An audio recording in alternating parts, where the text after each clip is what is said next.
Alors, j'assiste actuellement, je viens de regarder Internet, je regarde des anciennes émissions, notamment l'une avec Jean-Michel Apathy, animée par Frédéric Tadei, évidemment.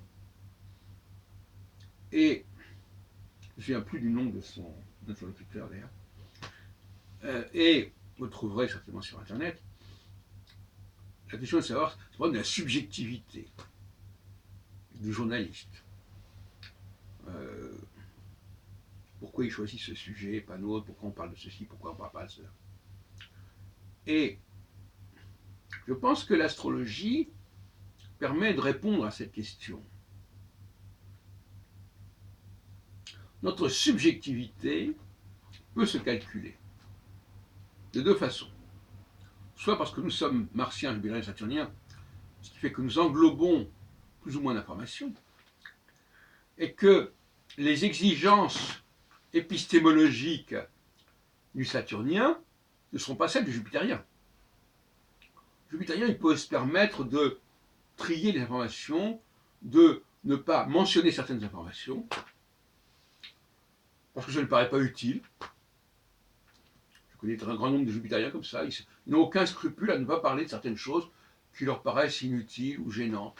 Le saturnien a des exigences d'information beaucoup plus rigoureuses que le jupitérien.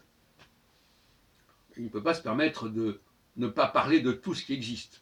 Il a une dimension exhaustive, il a une démarche exhaustive. C'est plus fort que lui, c'est comme ça. Et puis deuxièmement, donc ça correspond à des éthiques différentes. Des éthiques d'information qui ne sont pas les mêmes.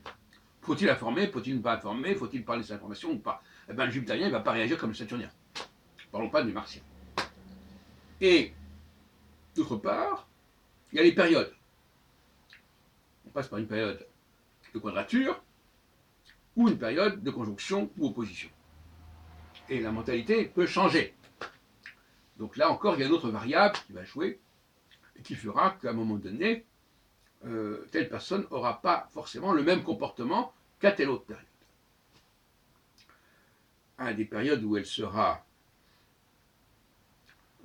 comment dirais-je, pour une certaine rigueur dans le comportement, un certain suivi, une certaine logique, et d'autres périodes où elle sera plus évasive dans tous les sens du terme, c'est-à-dire qu'elle aura tendance à s'évader ou à échapper à certaines choses auxquelles elle avait tenu jusqu'à présent, pour un certain temps. Ce sont des récréations, si on peut dire.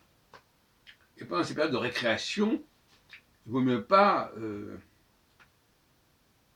vouloir renouer avec la ligne centrale, parce que parfois on se dit, tiens, il serait bon de revenir en arrière et de reprendre le contrôle de telle situation que j'avais laissée depuis quelque temps. Ah ben oui, mais il y a un temps pour tout. Et il ne faut pas revenir trop tôt. De même qu'il ne faut pas partir trop tard. Et ça, l'astrologie le permet. Dire, voilà, ben maintenant c'est le moment de changer d'air, c'est le moment, il ne faut pas attendre. D'autres moments, ce n'est pas encore le moment de revenir à la charge, il faut attendre encore un certain temps.